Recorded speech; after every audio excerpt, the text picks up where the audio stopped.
we? I think this is the beginning of a beautiful friendship. Roads?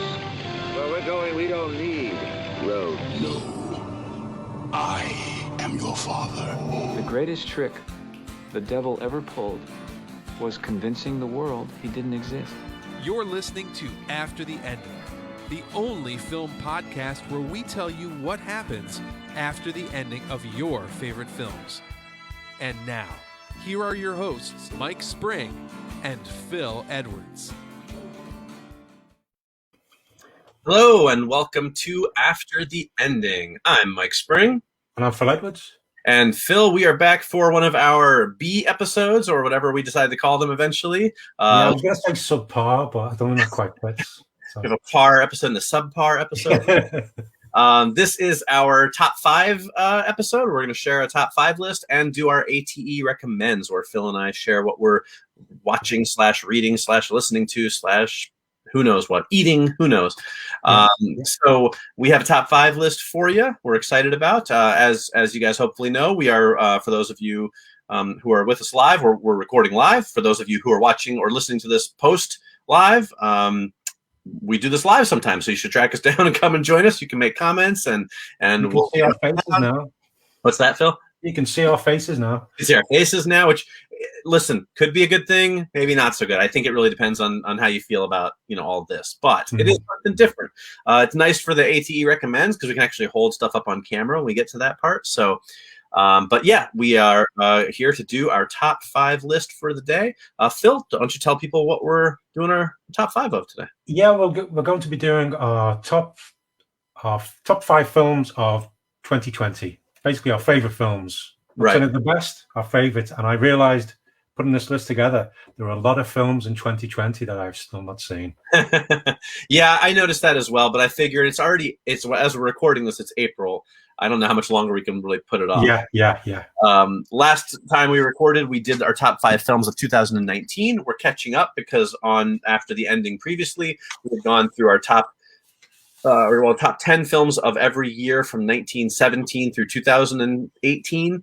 So 100 years of Hollywood. So we wanted to catch up and do our top 5s of 2019 and 2020. So now we're doing our 2020 films. Yeah, and it's the reason why I didn't see lots of these films is you may not be aware the whole world sort of closed down a bit. Yeah, in 2020. So lots of these films, obviously, most of them didn't make the cinema. Lots of them have been on streaming services, but I don't have all the streaming services, or they have yet to be on the ones I have got. So that's why I've not seen them. I believe people may do illegal things to watch some of these films, but I would not do that. So yeah, I could not see them all. There's a lot I haven't seen as well. Mostly I saw the ones that came on streaming services or the ones that came out on video that I got for reviewing. And so, it's maybe a limited list, but I was still very happy with my top 5, actually. I'll be honest. Yeah. We do have a viewer comment from a longtime friend of the show, Jay Perry. He says, I'm finally watching live at 7:50 a.m. in Australia. I'm doing this between getting 4 kids ready for school. Well, good on you, mate. I don't know if that's probably, but thank you, Jay, for watching live while getting your kids ready. As we are both parents, we know how stressful that can be. So very honored that you chose to spend that morning time with your kids and us. So we'll try and make it a good episode for you. So look at this: America, England, and now Australia. I know this is truly an international podcast. Did he mean like the wonderful world of Oz? Oh my god. Maybe, but I think he meant Australia. So let's get into it then, Phil. Let's do our top 5 films of 2020. Why don't you go ahead and kick things off this time? Okay, well, my number 5 is one which I saw recently, which hit Netflix. It's Love and Monsters, directed by Michael Matthews and stars Dylan O'Brien, Jessica Henwick, Michael Rooker, and a few others. I just really enjoyed it. Reminded me of an 80s kind of movie, but where there's been the world has basically ended because of giant insects. So the rest of the survivors of the human race are living on the ground, and a guy fell in love with a girl just before the world ended, and he decides to go walking to try and find her because she's in another bunker. But he's terrified of everything and doesn't really know how to survive. But he meets Michael Rooker and has adventures, and it was a lot of fun. It was bit tense in a few places, good creature effects, but I just really enjoyed it. It was nice, pleasant viewing with some monsters and a bit of peril and a few laughs as well. Yeah. Great. Well, I think that's a really good choice, and I'm not big on spoilers, but I will say that it might show up again on the list somewhere coming up. I don't know, maybe not. We'll have to see. We should see. Yeah, but mine. Okay, well, before I get to my number 5, I have to correct an egregious oversight, a huge oversight from last episode's list. I accidentally left off one of my absolute favorite movies of 2019 when we did our 2019 films. It probably would have been my number 1 or number 2, I'll be honest with you. And I completely missed it, and I'm totally embarrassed. It is Fighting with My Family. That was a good film. I like that. Yeah. Stephen Merchant directed it. It's a biopic of Paige, the female wrestling superstar, which I know that most people are like, I'm not into wrestling, so I'm not going to watch this movie. But it's a great uplifting story with so much humor in it. I have played it. I took my family, I took my mom and my daughter to go see it, and they loved it. And then I played it for my wife and my in-laws, and they loved it. It is just a magical film. It's extremely funny. I loved it. And I completely forgot to include it last episode, and I can't believe it because I've been waiting to talk about that film forever, and I didn't. It happens. I saw that, and I really enjoyed it. I wasn't expecting much. I'm not a huge wrestling fan, but it's great. Florence Pugh was great. Oh, she's terrific. Yeah. His main character, and Nick Frost and Lena Headey as parents were really good as well. Yeah. It's just a terrific movie. It's one of those, you know what it is? It's a feel-good film. If you watch Fighting with My Family, I promise you will finish that movie with a smile on your face and a spring in your step. It is that much fun. I concur. Yes. So I left that off my 2019. I had to make up for it. But my number 5 then is not Love and Monsters, but is actually another movie with the word monster in the title, which I didn't expect for that to happen twice in one year. But it is Monster Hunter, starring Mia Jovovich, directed by Paul W.S. Anderson, best known for making the Resident Evil films. It took me by surprise. I'm not going to lie.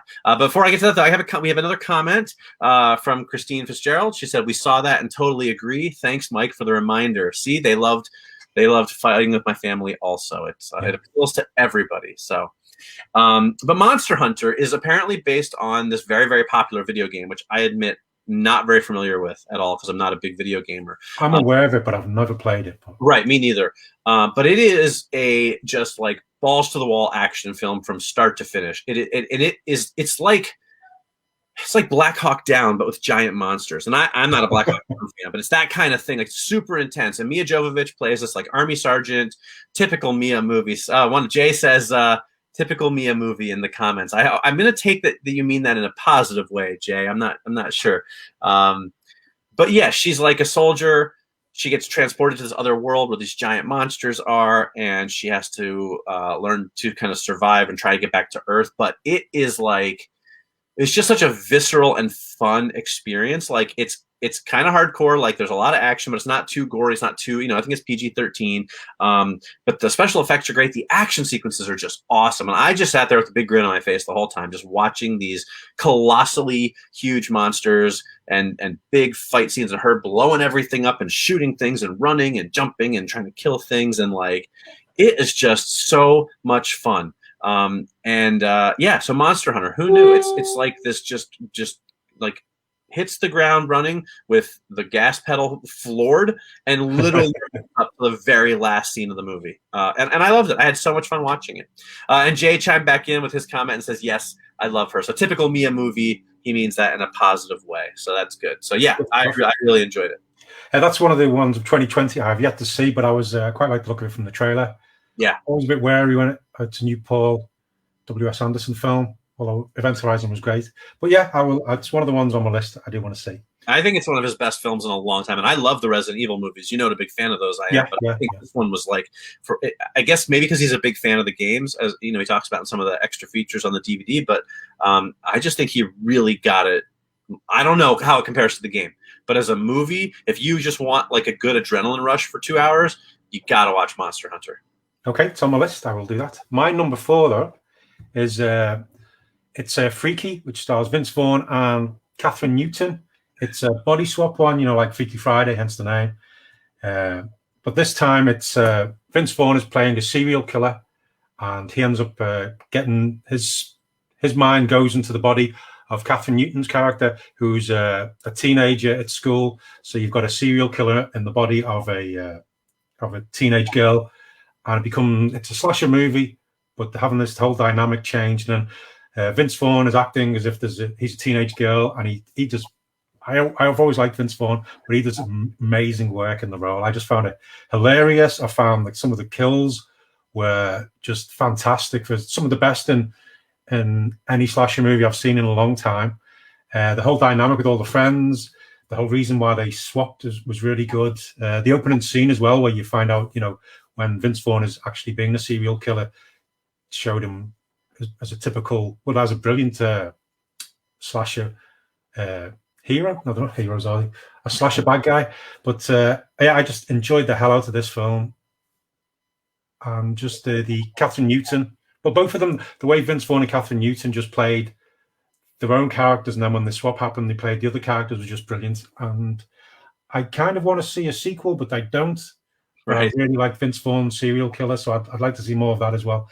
But Freaky, I think, I'm not sure when it was actually come out over here, but it was on one of the streaming services where I had to pay. I think it was Amazon Prime. You could pay, but that's my number 4. Very good. Well, you'll see we got a comment from Jay. Says, Phil, that's a great film. So good. And I actually concur. It did not quite make my list, but I really enjoyed it. I thought it was very funny. And Vince Vaughn is terrific in it. And actually, Phil, a little trivia for you. I don't know if maybe you caught this when you were watching it. Maybe you didn't. I know that you, as we talked about a couple episodes ago, you binged Supernatural during the pandemic. Did you recognize? Yeah, she's I meant to say that, John. Catherine Newton was one of the characters who pops up in Supernatural. She plays Castiel's daughter. She becomes a monster hunter in right Supernatural, which was nice to see. Yeah. So there you go. Very good choice. Like I said, I enjoyed it very much. Didn't quite make my list, but only because there's only so many spots. But I really enjoyed that one. So good choice. All right. Well, my number 4 is Greenland, starring Gerard Butler and Marina Baccarin. It is a disaster movie. It's a classic disaster movie. Basically, it's like, asteroids are going to hit the Earth and wipe out the planet, but there's rumors that there's a base in Greenland that's safe, and Gerard Butler tries to get his family there, and things go wrong. Now, everyone who listens to the show already knows I'm a huge fan of disaster movies. It is not hard to get me to like a disaster movie, but like every other genre, there are really bad ones. Greenland is one of the best ones I've seen in a long, long time. First of all, it has a real heart to it, which I really liked. It's about this family, and that's a big part of it. But that's not at the expense of some really good disaster action. But I'll say this: it was one of the most intense disaster films I've seen in a long time. Like every time they turn around, something bad happens, and you're like, oh my God, how are they going to get out of this? And you are like biting your fingernails. Like when they get, like, certain people get separated, and you're just like, oh no, they're never going to find each other.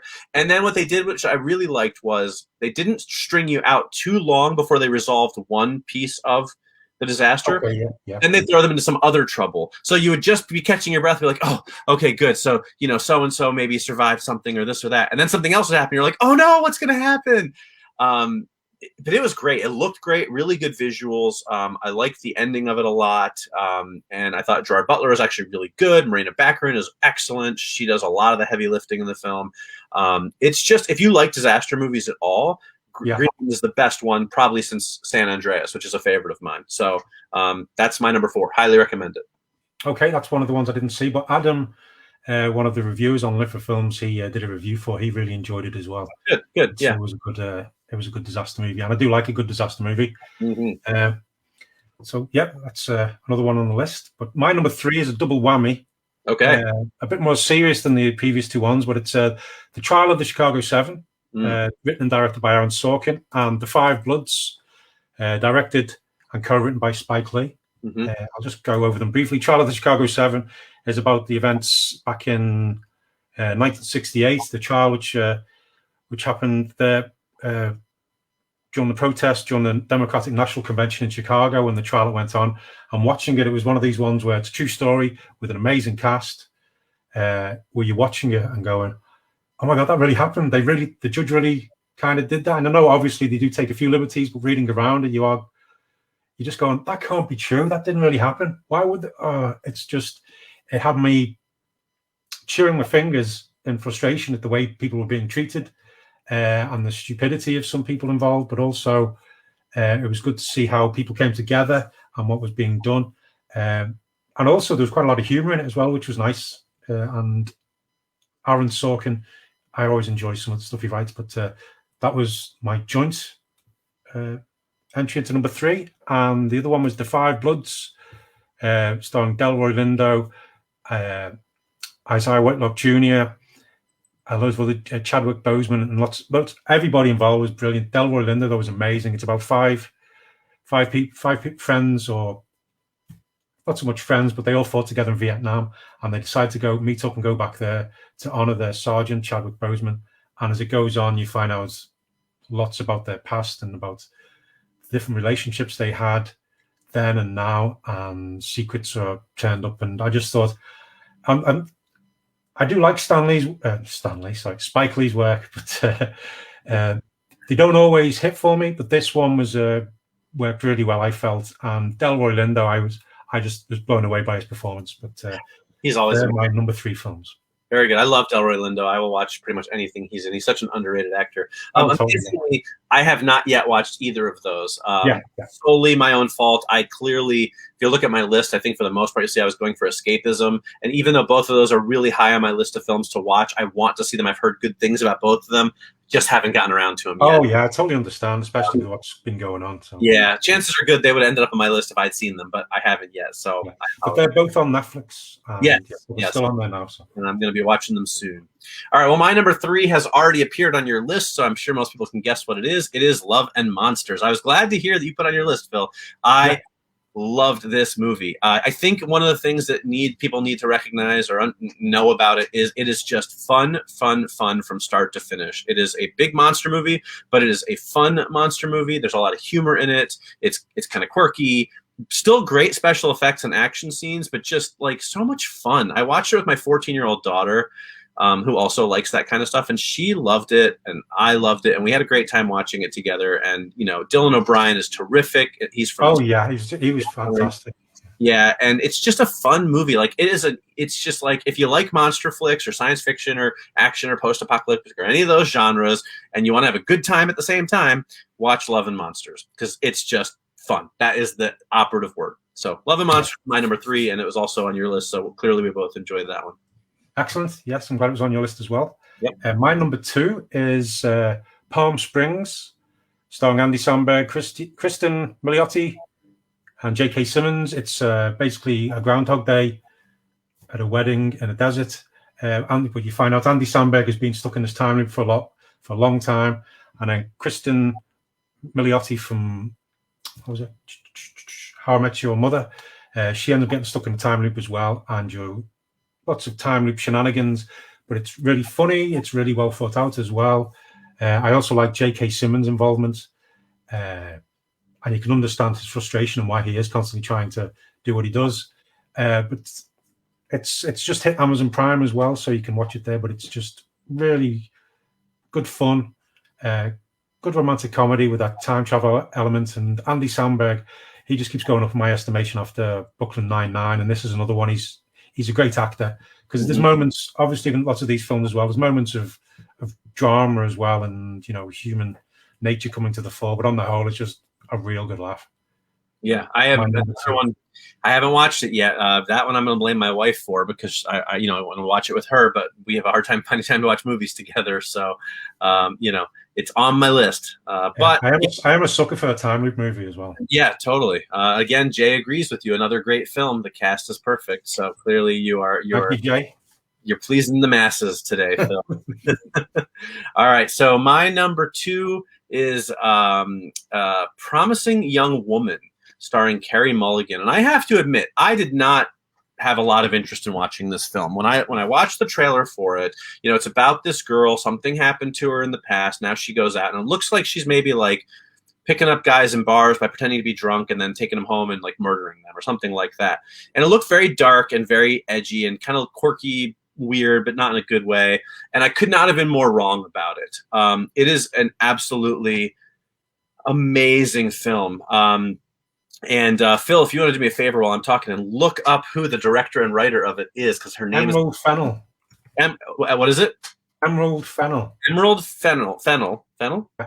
Yeah. She wrote and directed it. I believe it's her first film, and she just knocked it out of the park. It has the perfect tone. It is not dark. I mean, it has dark moments to it, but it's a really weird hybrid of like drama / black comedy / thriller / social commentary, all mixed into one, but in a way that's so seamless. You would think this is like her 20th film. I was blown away by it, and it's got characters that you really like. It takes things in unexpected directions. It did not end the way I expected it to end. I was just really floored by it, and I did not want to watch the movie. If you watch the trailer, I don't think it really captures the real tone of the movie, the real feel of the movie, as well as just watching the film itself does. And of course, Carey Mulligan is just amazing in it. Not a big surprise because she's a great actress, but I really, really liked it, and I was very surprised by it. So definitely check it out. So we got some comments here. We got Jay saying he hasn't seen that one yet, so clearly he's more in line with you, Phil. You guys are watching the cinema. I haven't seen it yet, but it's one on my list. But Emerald Fennell, she did win the Oscars last night, and she won the Best Original Screenplay. Yeah, which I was very excited to see that. And it was also nominated for Best Picture and Best Director. But right, which I was very happy to see. So good for her, getting the credit she deserves. And then we have another comment here from Christine saying, again, agree, Promising Young Woman was great. I am glad to hear that you guys liked it because I was really blown away by it. So so check that one out if you haven't seen it yet. And if you were turned off by the trailer like I was, give it a chance anyway, because it's really terrific. Yeah, and the other thing as well, some viewers may have seen Emerald in some of her TV roles. She was in The Crown. She's in a few episodes of that. She's also in Call the Midwife on BBC One. And she was also showrunner for season 2 of Killing Eve. There you go. So she knows stuff. Yeah, that's definitely one on my list. Like you, though, I saw the trailer and was going, well, I couldn't quite get a grasp on it from the trailer. But since then, the reviews I've read and people who've seen have said it's definitely one to watch. Yeah, I loved it. Excellent. Okay, my number one is it's a mystery comedy drama that stars Adam Brody, and it's The Kid Detective. Right. Okay. Yeah, which is one I'd seen. It was Red Letter Media were talking about it on YouTube, and I tracked it down and watched it. And it's the basic plot is you have it's kind of those things. You have the old books and things where there's a kid who's a detective, like the Hardy Brothers kind of thing. It's that's that kind of stuff, but it's dealing with him. But when he's now in his 30s, early 30s, and he solved some crimes in the town, and then people kept coming to him. He had his office in a treehouse back then. He keeps having flashbacks as well to some of his cases and the people coming up. And it's all back then. Obviously, it was all lovely and innocent and quirky, and like the ice cream shop. He solved a crime for the ice cream shop owner, and he ended up getting free ice cream for life. And then you see him in his 30s, still going in for that, and the ice cream shop owner's going, "Oh God!" But he's now in his 30s. He's an alcoholic. He's burnt out, and he's still being a detective. And it's really funny. Adam Brody is just superb, and it's showing some of the things that he could get away with when he was a child detective, like hiding in like a wardrobe as a kid, and then being found. The parents go, "Oh, that's hilarious." Obviously, if he's a 30-year-old man hiding in the wardrobe to try and it doesn't work out well for him. But right.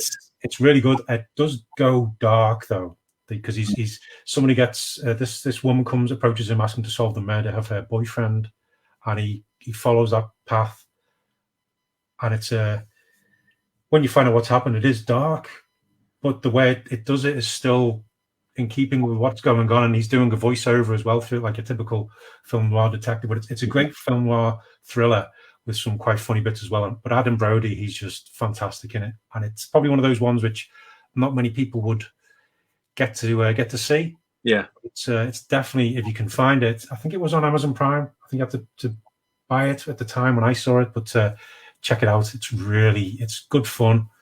deals with some dark subject matter, but it does it in a really good way. All right, very cool. I've heard some good things about it, and I haven't had a chance to watch it yet. But I do like Adam Brody a lot. Also, he was in Promising Young Woman, so kind of interesting. He was, yeah, that's right, yeah.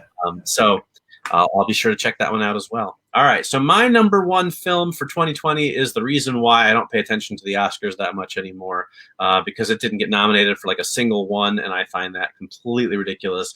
It is Let Him Go, starring Kevin Costner and Diane Lane. And Diane Lane should have won all the Oscars for Let Him Go, because her performance in it is nothing short of miraculous. It's one of the finest performances I've ever seen. It's so subtle and layered and beautiful, and just it's phenomenal. But basically, it's kind of a slow burn film, but to me, I guess some people find it boring. I was just wrapped up in it from the start. It is a Kevin Costner and Diane Lane. They have an adult son. He's married. They have a grandkid. He dies in a tragic accident. This is not a spoiler. It happens in the first 2 minutes of the film. And so his widow marries another guy in town eventually, and he's not from the right side of the tracks. And suddenly they kind of disappear and go back to his family's house. And so they sort of set out to make sure the kid is okay. And then things sort of go dark, different from there.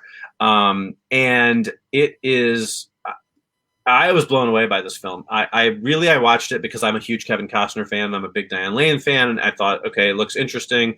I'll give it a try. And I was just blown away by it. It's like, I don't know. It's like one of those great films that you used to kind of see more of, I feel like in the 70s or the 90s, where it's it's not an action film, but it's all tense. Every scene in the film is dripping with tension. Even a scene where it's just people eating dinner. There's just this underlying tension and unease and sinisterness, and it's just so mesmerizing. And like I said, Diane Lane is just unbelievable in it. Absolutely loved it. We got some comments on that. Christine saying, saw that too. Wasn't boring at all. I'm glad you agree. Jay saying, bing, bing, an amazing film. Those two can do no wrong together. Also agree. They really were terrific together. So Let Him Go, highly worth tracking down if you have not seen it. Yeah, that's another one I've not seen, but it was on my list because, again, Adam mentioned before he did another review for that film as well and was just raving about it. Again, saying Kevin Costner and Diane Lane were just fantastic. And I love both of them. Yeah, of course they were Ma and Pa Kent when they Man of Steel. Yeah, so it's exactly. But yeah, it's definitely one on my list. I've got of films to watch. Good. Yeah, I think you'll really like it. It reminded me from the trailer a bit of the vibe it got from Clint Eastwood's Perfect World. A Perfect World. Yeah, that's actually a really apt comparison. Thank you. I was trying to find a good film to compare it to, and I was struggling. But that's actually a pretty good one. The Perfect World, which is terrific, but it's also that similar kind of thing where it's like a thriller, but it's not like an action movie, but it's still just so intense. You're just engaged with it from start to finish, So yeah, that's a good comparison. All right, cool. Okay, so there you go. That's our top 5 films of 2020. Kind of an odd year for movies, but there was still some pretty good stuff. Yeah, good list. Good mix of films as well, but and still lots more to watch. But if you want to let us know what your top films of 2020 were, you can let us know in the comments now, or wherever you're watching it or listening to this after the fact. But yeah, an odd year 2020. Yeah, for sure. But we've done it. We've done it now. We're up to date with our top films of each year. Covered the last 103 years of movies now, so it's hard to argue with that. We'll be back in 2022 with our top 5 of 2021. So yeah. All right, well, we got a few minutes left, Phil. Let's get some recommendations in. It's time for ATE Recommends, which is where we discuss things that we're into right now. So do you want to, well, you went first with the top 5 list, so why don't I start things off? Yeah, you go. Yeah. All right, so I have 2 recommendations today. I'm going to start with a music recommendation, actually. And it's the new album by The Offspring. Remember them big in the 90s? Yeah. Self-esteem, keep them separated. I'm a big Offspring fan. I have been for a long time. And it's been 9 years since their last album. And I've been waiting a long time for it. And it is fantastic, man. It's really good. Just good, upbeat punk rock music. Couple of their signature kind of funky, goofy songs, but mostly serious stuff. And actually, the case has some really amazing artwork. If you look at it inside the book, I was really blown away by some of it looks like comic book artwork almost. Some of the stuff that they that they have in the book. Now I know not everyone's into CDs anymore, right? Like, it's I'm old fashioned, but I have a system. I use Spotify religiously, but I still like to get the full albums from the bands that I'm a big fan of. Offspring, the album is called Let the Bad Times Roll. Very apropos title. That's my first recommendation. Well, Christine, she just mentioned as well. She mentions What About Mank, the David Fincher film, all about the screenwriter of Citizen Kane. I saw the film, really enjoyed it, but didn't quite make the list because I didn't quite enjoy enough to get into the top 5, really. But Gary Oldman was brilliant, and I did like the whole black and white aesthetic and the way it was done. And I do love Citizen Kane. I haven't had a chance to watch it yet, so it didn't make my list for that reason alone. So there you go. All right, my other recommendation is this is a big one, and there's actually 3 of them. I'm just going to show you one right now. It's cool, nice. This is the deluxe edition, volume 1. So it's Criminal is a Crime comic by Ed Brubaker and Sean Phillips. It is the single greatest crime comic ever written, in my opinion, and probably one of the greatest comics ever written, in my opinion. And it's beautiful. And they did these big deluxe hardcovers that collect multiple stories like 10 years ago, and they went out of print, and then they got very expensive, and they just reprinted volumes 1 and 2, which we never had. And they put volume 3 out about a month or 2 ago. So I picked up volume 3 and I ordered 1 and 2, and 1 and 2 have just come out, or number 1 came out. I think number 2 comes out next week. It's like 500 pages. Even if you've read Criminal, getting it all together like this, you get to really read the stories and see how they overlap and connect. And then there's like 50 pages of extras in the back, like covers and sketches and artwork and stories and essays and all kinds of great extra materials, which I love in these kinds of books. If you read any comic books at all, I cannot recommend Criminal highly enough. You can get all 3 volumes in hardcover, and that is pretty much almost everything. These deluxe editions, if you get these 3, it's almost the entire run of Criminal. There's one other hardcover they collected separately called I think it was My Heroes Have Always Been Junkies is like a separate one, but that's highly recommended. Great stuff. Oh, I might get that because I think I'd like the softback, it's like 6 issues. Volume 1 of Criminal. I've really enjoyed it. But and this is Brubaker's always good. Yeah. He did the Winter Soldier, didn't he? He did what? Winter Soldier? Is that Brubaker? Yes, that was the storyline. Yep. So yeah, good. So those are good. Those are 2 things that I've been really enjoying lately. I think I might get that Criminal one, see if it's available over here. Well, mine is similar though, in that it's a big collection of comic books. Yeah, but it's only the one thing, but it's in 2 formats because Invincible is now on Amazon, the cartoon, and it's absolutely brilliant. It's a brilliant adaptation, changes things up, mixes things around, but the artwork is very in keeping with the Robert Kirkman story of Mark Grayson. Has all the characters that you see. It's got a brilliant voice cast on the TV show, but also I've got I don't think I've got them all. I've got 8 of them so far, 8 or 9 of the Ultimate Collection, not like yours, but this one is it's just brilliant. I just say, as you mentioned, reading them when it's in a big collection like that is so much better. Mm-hmm. I mean, nothing beats I've gone to the comic shop and get the individual issues and then coming home and then reading them up. But if you are going to do it, getting a big chunk of it and just sitting down and reading it like that really makes the story flow and the characters pop. But I enjoyed the hell out of the comic book. When I heard about the cartoon, I was going, this is going to be good. Or I hope it was going to be good. And lo and behold, it was. Mm-hmm. Be warned, though, if you're a fan of superheroes and comic books and you've got small kids, Invincible, the cartoon, is not one to watch with them because it's very gory.